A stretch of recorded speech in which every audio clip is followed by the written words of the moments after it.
அவங்க பிரைம் மினிஸ்டரே சொன்னாரு, இந்த மாதிரி வந்து ஹிந்துஸ்தான் நீங்க போட்டாங்க, நீங்க ஏதாவது பண்ணுங்க. நைட்டு 2:30 மணிக்கு கூப்பிட்டு சொன்னாங்க. நான் உடனே வந்து அமெரிக்கா கூப்பிட்டு பேசினேன். அவங்க பிரைம் மினிஸ்டரே சொன்னார்ல பாகிஸ்தான்ல. அப்புறம் அவங்க நாட்டு ராணுவ தலைமை கிட்டதான் அவர் சொல்லியிருக்காரு. அதுவும் என்ன சொன்னாரு, அந்த எலக்ட்ரிசிட்டி இன்ஃப்ராஸ்ட்ரக்சர் அதைத்தான் வந்து 5 நாளைக்கு நிறுத்தி வைன்னு சொன்னேன்னு இருக்காரே தவிர ஒட்டுக்கா சண்டையே போடாதன்னு சொல்லல. இப்ப அமெரிக்காவோட சண்டை போட்டு போய் ஈராக் எடுத்துக்காங்க. சதாம் ஹுசேன் அப்படித்தான் பண்ணாரு. 91ல இருந்து ஆரம்பிச்சாரு. நாங்க என்ன பண்ணோம் தெரியுமா, நீ வந்து அந்த ஏரோப்ளேன்ல கொண்டு போறது இருக்கட்டும், கிரவுண்ட் போர்சஸ் நீங்க வாங்கடி, அப்புறம் வச்சுக்கிறேன் நானு அப்படின்னாரு. கடைசியில ஒண்ணும் இல்லாம ஈராக்க நாசம் பண்ணிட்டு போனாரு. அதே மாதிரிதான் இன்னைக்கு ஈரான் ஆக போகுது. நீங்க அமெரிக்காவோட மல்லு கட்டிக்கின்னு சண்டை போட்டுக்கின்னு அவங்க மேல 10 குண்டு போட்டோம், இங்க வந்து 10 பேர் செத்தாங்க அப்படின்றதுனால நீங்க என்ன அச்சீவ் பண்ண போறீங்க? உங்க நாடு என்ன நிலைமைக்கு போக போகுது? ஒரு காலத்துல வந்து கட்டார்ல இருந்து தான் நமக்கு வந்து 80% ஆஃப் கேஸ் வந்திருந்தது. இப்ப வந்து அது கிட்டத்தட்ட 30 to 35 அந்த ரேஞ்சில நம்ம குறைச்சிட்டோம் அப்படின்னு. அது இப்போ இந்த வாரனால இல்ல, அதுக்கு முன்னாடியே நம்ம டைவர்சிஃபை பண்ணிட்டோம். ஈரானுக்கு இதை விட வேற என்னங்க வேணும்? அவ்வளோ ஆயில் வெல்த் வச்சுக்கின்னு பணம் இல்லாம தண்ணிக்கே தட்டுப்பாடு இந்த வாருக்கு முன்னாடியில இருந்து. இஸ்ரேல், அமெரிக்கா 2 பேருமே வேணாம், இஸ்லாமிய நாடுகள்லாம் ஒண்ணு சேருவோம் என்னுடைய தலைமையில அப்படி. இதைத்தானா பிரச்சனைன்னு சொல்லி நிக்கிறாங்க அன்னில இருந்து. சோ டேக் ஓவர் பண்றது அப்படின்றத விட அங்கிருந்து ஆயில் மூவ் பண்ணாம நிறுத்தினாலே அடி சீனாவுக்கு தான். ஏன்னா அங்கிருந்து தானே நிறைய போயிட்டு இருக்கு. ஸ்ட்ரெயிட் ஆஃப் ஹோர்முஸ்ல இருந்து வந்து நிறைய ஷிப்ஸ் வந்து மூவ் ஆகுதுன்னு சொல்றாங்க.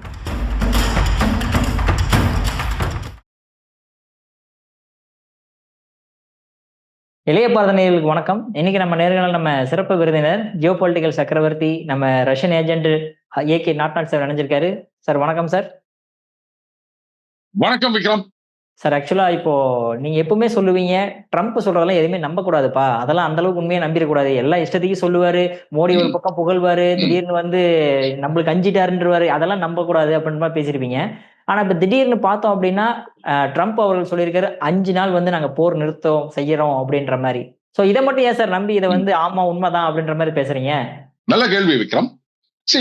எந்த ஒரு சந்தர்ப்பத்திலையும் ஒரு விஷயத்த பேசுறார் அப்படின்னு சொன்னா அது உண்மையா பொய்யா அப்படின்னு செக் பண்றதுக்கு நிறைய விஷயங்கள் இருக்கு. அதாவது அந்த சோர்ஸ் அப்படின்னு சொல்லலாம், எவிடன்சஸ் சொல்லலாம், எல்லாத்துக்கும் மேல லாஜிக்னு ஒண்ணு இருக்கு விக்ரம். அங்க ட்ரம்ப் அனௌன்ஸ் பண்றாரு, மார்க்கெட் சல்லுன்னு ஏறுது, 5 நாள் வெயிட்டீஸ், அதுக்கப்புறம் விளையாடலாம் அப்படின்றாரு. அப்கோர்ஸ் உடனே நான் வந்து சொன்னேன், இது வந்து நம்பலாம், பேக் சேனல் டிப்ளமசி நடந்துட்டு இருக்கு அப்படின்னு. அன்னைக்கு நிறைய பேர் கூட கேள்வி கேட்டாங்க, இது மாதிரி வந்து ட்ரம்ப் பொய் சொல்லுவார் அப்படிங்க, இப்ப மட்டும் நம்புறீங்களா, உங்களுக்கா ஓடணும் போது அவர் சொன்னா உண்மை, மற்ற நேரத்துல மோடியை பத்தி சொன்னா அது பொய்யா அப்படின்லாம் கேட்டாங்க. பட் இன்னைக்கு அந்த மாதிரி பேக் சேனல் டிப்ளமசி அப்படின்றது வந்து கன்ஃபார்ம் ஆயிட்டு இருக்கு. பல பத்திரிகைகள்ல, பல ஊடகங்கள்ல செய்தி வந்துட்டு இருக்கு. பல தலைவர்கள் இது மாதிரி பேசிட்டு இருக்காங்க. பாகிஸ்தான்ல வந்து இந்த பேச்சுவார்த்தை நடைபெற போகின்றது அப்படின்ற செய்திகளும் வந்திருக்கு. பாகிஸ்தான் ரொம்ப சந்தோஷமா இருக்காங்க, பார்த்தீங்களா நாங்க தான் அப்படின்னு. அந்த குங்கும பொதி சுமக்கின்ற கழுதை அப்படின்னு சொல்லுவாங்க, அதை பத்தி நம்ம பின்னாடி பார்க்கலாம். ஒரே ஒரு காரணம் என்னன்னா லாஜிக். இந்த நம்ம ஆபரேஷன் சிந்தூர் விஷயத்துல எடுத்துக்காங்க. நான் தான் பேசினேன் வந்து உங்ககிட்ட, நான் வந்து வியாபாரம் பண்ண மாட்டேன் அப்படின்னு ஒரு டீல் ஆஃபர் பண்ண உடனே சண்டையை நிறுத்திட்டாங்க அப்படின்னு சொன்னாரு. நாம வந்து ஒவ்வொரு நாளும் அடிக்கும் போது என்ன சொல்லுவோம், அந்த மாதிரி தம்பி திருப்பி அடிக்காது, அப்படியே நிறுத்திக்கினா நாங்களும் இதோட நிறுத்திடுவோம். இந்த வார்த்தையை சொல்லிதான் நம்ம ஒவ்வொரு நாளும் அட்டாக் பண்ணிருந்தோம். சோ நம்மளை பொறுத்த வரைக்கும் நீ திருப்பி அடிக்கலன்னா நாங்க ஒண்ணும் செய்ய மாட்டோம் அப்படின்னு. அதே மாதிரி கடைசியா நம்ம திருப்பி அடிச்சோம், அவங்க வந்து பதிலடி கொடுக்கல, வெயிட் பண்ணிட்டு இருக்காங்க. அதுக்கு முன்னாடி அண்ணன் ட்ரம்ப் என்ன பண்ணிட்டாரு, அவரு ட்ரூத் சோஷியல் அனௌன்ஸ் பண்ணிட்டாரு, சீஸ் ஃபயர் அப்படின்னு சொல்லிட்டு. நல்லா கவனிக்கணும், எல்லாரும் வந்து இன்னைக்கு எங்க தாக்குதல் நடக்கும், எத்தனை பேரை நம்ம திருப்பி அடிக்க போறோம் அப்படின்னு பார்த்துட்டு இருக்கும்போது ட்ரம்ப் அவர்களுடைய அந்த அனௌன்ஸ்மெண்ட் வருது. ஆஹா சண்டை நின்றுடுச்சா, அதுக்குள்ள இங்க காங்கிரஸ் வந்து ஆஹா இது நல்ல வாய்ப்பா கிடைச்சது நமக்கு, ட்ரம்ப்பை வந்து இது மாதிரி ட்ரம்ப் தான் நிறுத்தி வச்சிருக்கா, பணிந்து விட்டான்னு சொல்லலாம் அப்படின்னு போது நீங்க கவனிச்சீங்கன்னா தெரியும், அன்னைக்கு நைட்டும் பாகிஸ்தான்ல இருந்து ட்ரோன் தாக்குதல் வந்தது, நாம அதை முறியடித்தோம்.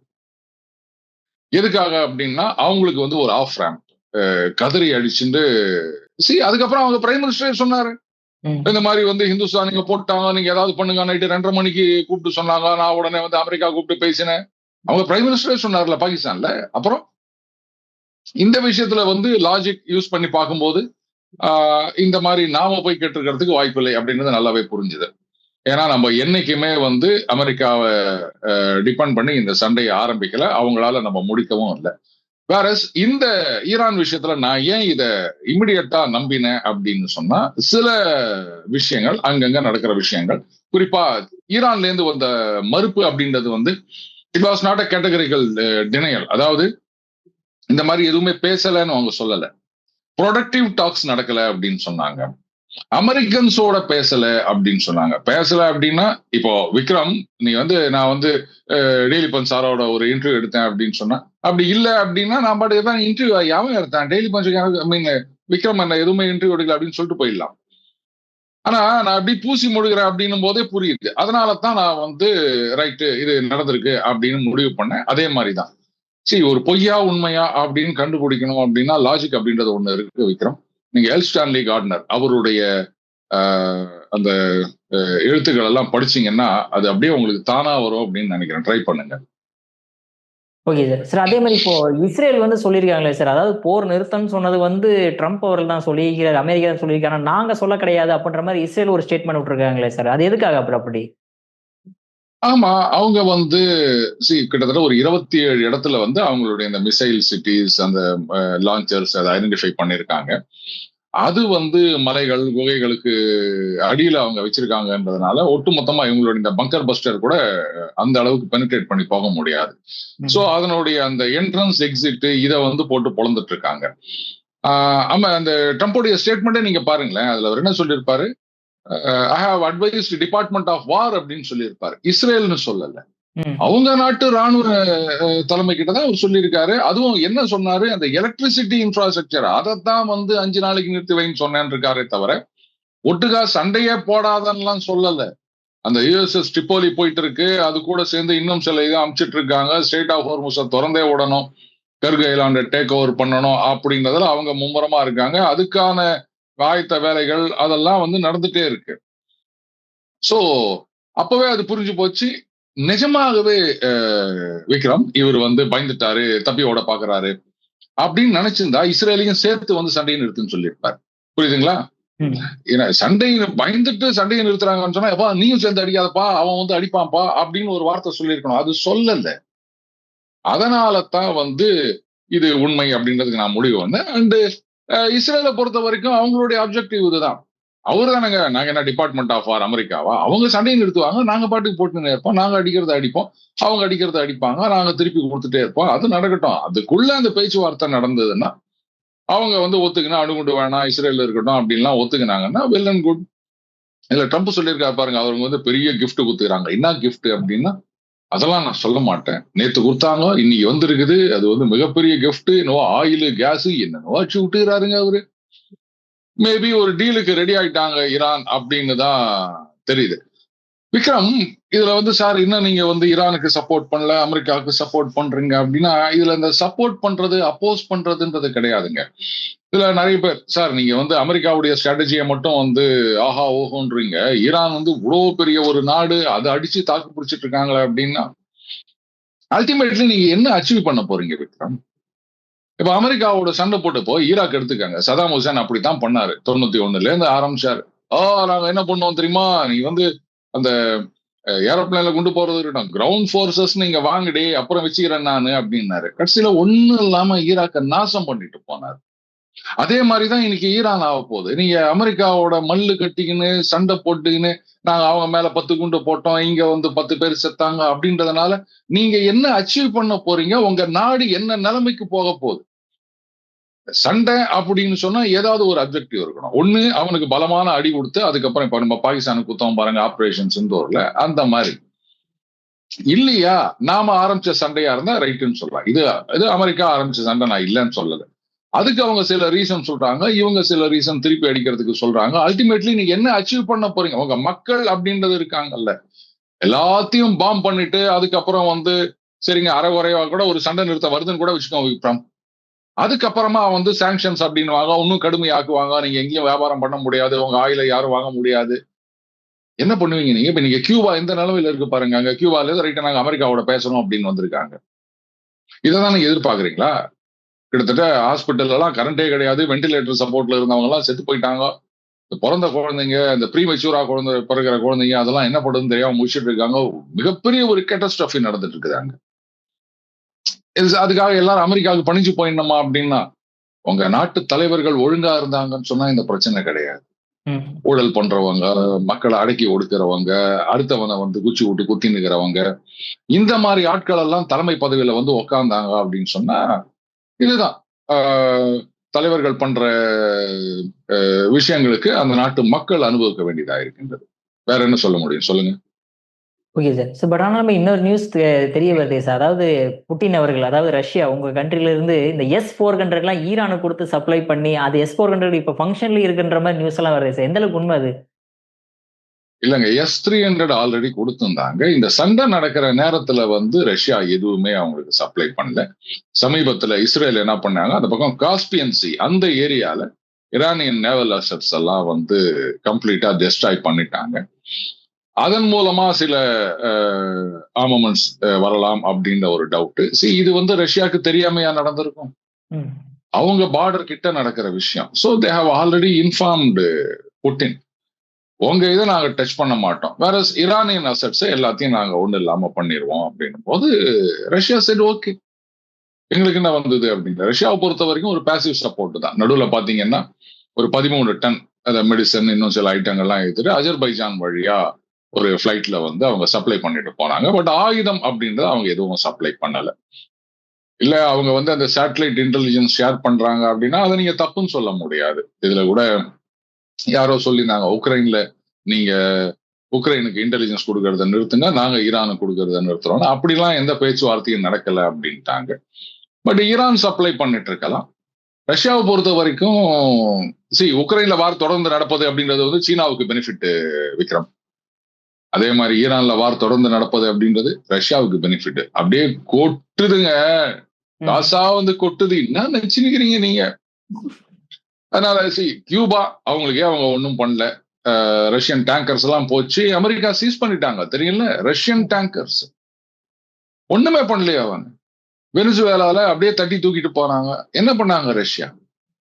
இதுதான் ஜியோ பாலிடிக்ஸ் அப்படின்றது. That's a failed state. முடிஞ்சு போச்சு. இனிமே அவங்களுக்காக சப்போர்ட் பண்ணி எந்த பிரயோஜனமும் இல்லை. ஒரு காலத்துல கியூபால கொண்டு போயிட்டு நியூக்ளியர் மிசைல்ஸை வைக்க போறோம் அப்படின்னு நிக்கிதா குருஷேவ் பீரியட்ல பண்ண ரஷ்யா இன்னைக்கு வந்து கியூபாக்கு ஆயில் கூட அனுப்ப முடியாம நிலைமைக்கு இருக்கு. அங்க இருக்க ஜனங்கள்லாம் செத்துட்டு இருக்காங்க. பவர் கிடையாது, வைத்தியம் முடிச்சு தெரியுறாங்க ஜனங்கள்லாம். அதனால ஒண்ணும் பண்ணல. அதுக்கே ஒண்ணும் பண்ணலன்னும் போது ஈரானுக்கு ஆயுதம் கொடுக்குறாங்க அப்படின்னு சொல்றதுலாம் டுபாகூர் தான் விக்ரம். அதே மாதிரி இப்ப இந்த ஸ்ட்ரெய்ட் ஆஃப் ஹார்மோஸ் வந்து இப்ப எந்த நிலைமையில் இருக்குது? ஏன்னா இங்க ஒவ்வொரு நாளுமே எல்லாமே பதற்றமான சூழ்நிலை ஆகுது. கேஸ் வருமா வராதா? கமர்ஷியல் கேஸ் எல்லாம் ரொம்ப டிஃபிகல்ட்டான சுச்சுவேஷன்ல இருக்கு. மோடி அவர்கள் வேற வந்து கொரோனா 19 வந்த மாதிரியே அடுத்த சுச்சுவேஷன் வரதுக்கு தயாரா இருங்க அப்படின்ற மாதிரி எல்லாம் சொல்ல ஆரம்பிச்சாரு சார். எப்பதான் இது முடிவு வரும்? விக்ரம், எப்பவுமே என்னுடைய பாலிசி என்னன்னா, hope for the best but B prepared for the worst அப்படின்னு சொல்லுவேன். நல்லதே நடக்கும் அப்படின்னு நம்புவோமாக, ஆனால் இந்த வொர்ஸ்ட் நடந்தா அதுக்கு நாம தயாரா இருக்கணும். அதனாலதான் பாத்தீங்கன்னா எந்த பிரச்சனை வந்தாலும் நாம அதை பத்தி கவலையே படுறது கிடையாது. சோ அந்த மாதிரியாத ஒரு எச்சரிக்கையா தான் எடுத்துக்கணுமே தவிர, நாளைக்கே வந்து லாக்டவுன் அப்படின்னு சில பேர் காபரா கலப்பிட்டு திரியிறாங்களா, தயவு செஞ்சு அதெல்லாம் விட்டு தள்ளுங்க. Number 1, oil. இதுதான் வந்து பெட்ரோல் டீசல், இதுதான் ஃபர்ஸ்ட் அண்ட் ஃபார்மோஸ்ட் நம்ம எல்லாருக்குமே. அண்ட் அது கிடைக்கிறதுல வந்து எந்த விதமான தடையும் கிடையாது. ரஷ்யால இருந்து அப்படியே நமக்கு கொண்டு வந்து குவிக்கிறாங்க. அங்க யூரோப் போக வேண்டியது, சீனா போக வேண்டியதெல்லாம் டேக் டைவர்ஷன் அப்படின்னு சொல்லிட்டு இந்தியாவுக்கு அனுப்பிச்சு நிற்கிறாங்க. அதே மாதிரி கேஸும் வந்து ரஷ்யா தரப்புல இருந்து இந்தியாவுக்கு ப்ரெஃபரன்ஸ் கொடுத்து இங்க கொடுத்துட்டு இருக்காங்க. அதே மாதிரி எல்பிஜி கேஸ் வந்து அர்ஜென்டினால இருந்து வருது, அமெரிக்கால இருந்து வருது, கனடால இருந்து நம்ம டீல் போட்டிருக்கோம். அதுக்கப்புறம் ஆப்பிரிக்கன் கண்ட்ரிஸ் கிட்ட இருந்து வந்து க்ரூட் ஆயில் அதெல்லாம் போட்டிருக்கோம். இப்ப நம்மளுடைய அந்த க்ரூட் பேஸ்கெட் அப்படின்றத வந்து பெருசா டைவர்சிஃபை பண்ணிட்டோம். கிட்டத்தட்ட ஒரு 41 நாடுகள் கிட்ட இருந்து இந்த மாதிரி நம்ம பண்ணிட்டு இருக்கோம்னு சொல்றாங்க. அந்த 41 நாடுகள் நிஜமாவே 41 நாடுகள் ஆயில் விக்குதா தெரியல. ஒரு ஸ்டாட்டிஸ்டிக்ஸ் நான் பார்த்தேன், அவ்வளவுதான். சோ வெறும் ஸ்ட்ரெய்ட் ஆஃப் ஹோர்முஸை மட்டும் நம்ம நம்பி இல்லை.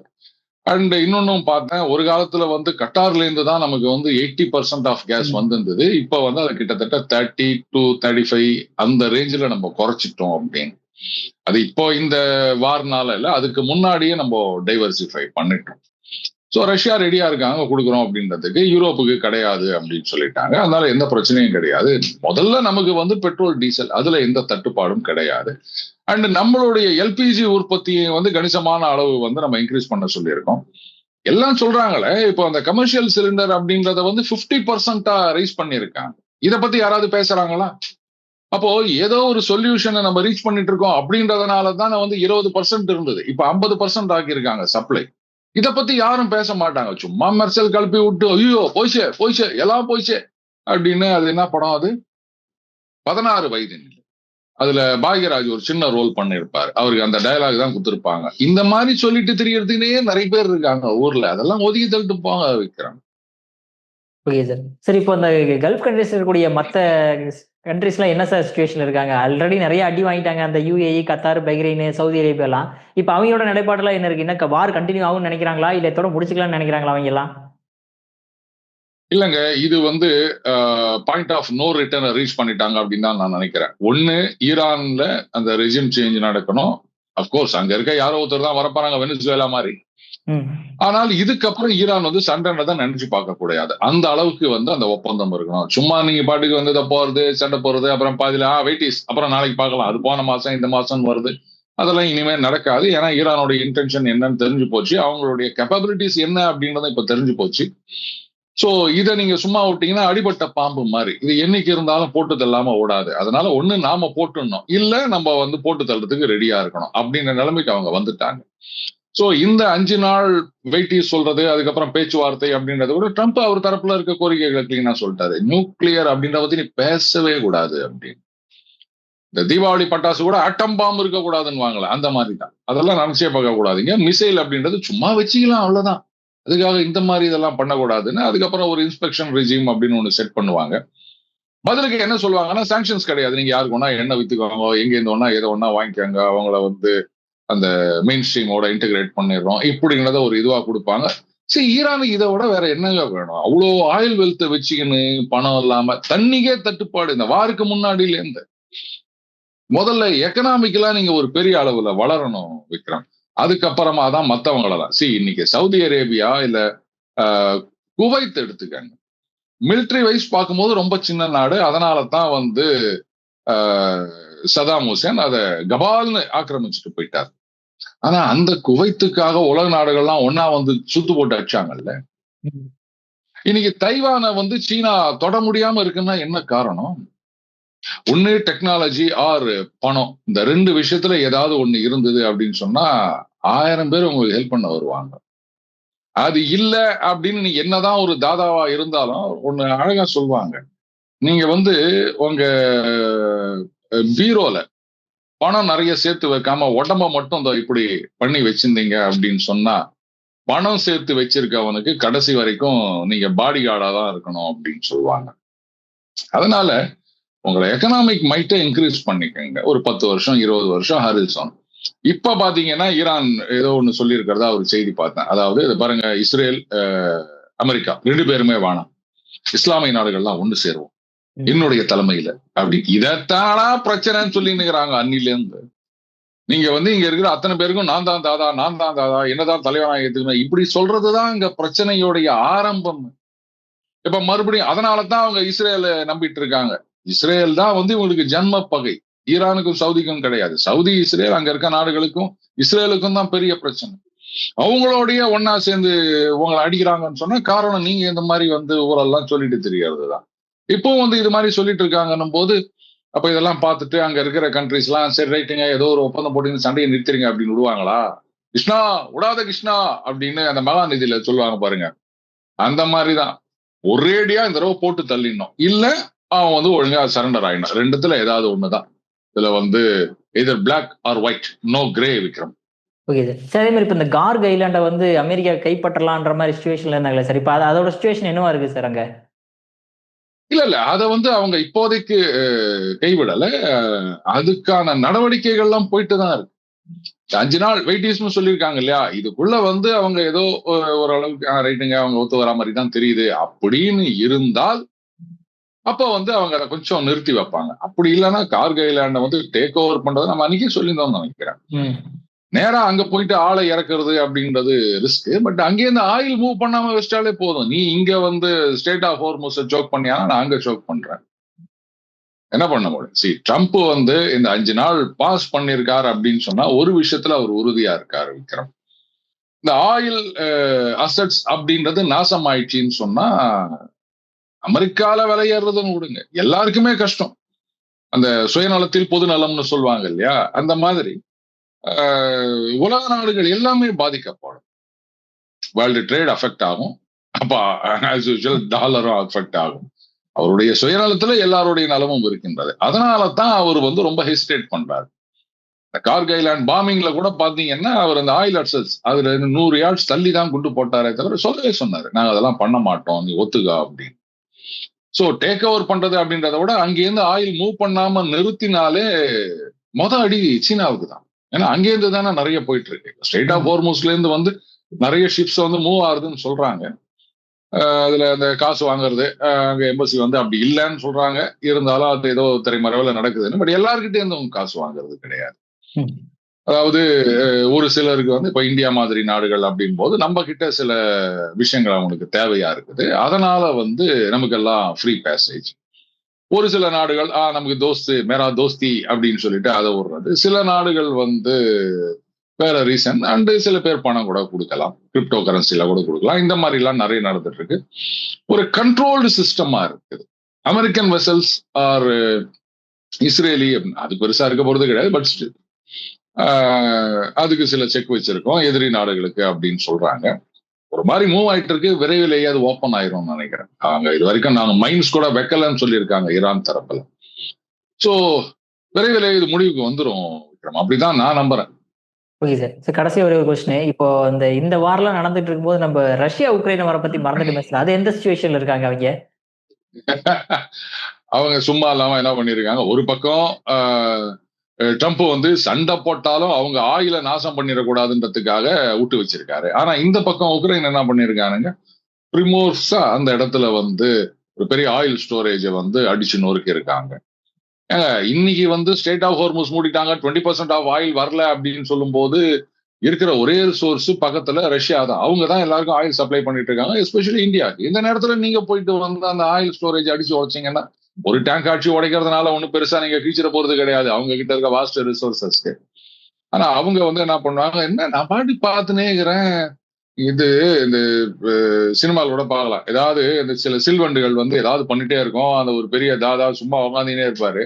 ஒரு கட்டத்துல பொறுமை இழந்து போயிட்டு புளிர்னு வராரு. பார்த்துனே சில்லு சில்லு சில்லுன்னு ஏதோ பண்ணிருக்கிறேன் அப்படின்னா அந்த மாதிரி ஒரு அடி வாங்கினதான் அவங்க அடங்க போறாங்கன்னு நினைக்கிறேன். ட்ரம்ப் வேற சொல்லியிருக்காரு, இது பாருங்க உங்களுக்கு ஒருத்தர் பிடிக்கலங்க, அதனால புட்டினும் ஜெலன்ஸ்கியும் ஒன்னா உட்காந்து பேசி ஒரு முடிவு வாங்க அப்படின்ட்டாரு. கடைசியில எல்லாம் கையை விட்டாங்க போல இது ஜெலன்ஸ்கிய. புட்டின் முன்னாடி இவர் போவாருன்றீங்க. முதல்ல புட்டின நீ யாரு, முதல்ல லெஜிட்டிமசியே கிடையாது, எலெக்ஷன் நடத்து, எல்லாம் உன் பேர் எல்லாம் முடிஞ்சு போச்சு, வெளில ஓடிப்போ, ஒன்னா நான் என்னோட கார் டிரைவர் அனுப்புறேன் அப்படின்வார். சார் உங்க அற்புதமான கருத்துல இளைய பேரோட உட்கார்ந்ததற்கு மிக்க நன்றி சார். நன்றி விக்ரம்.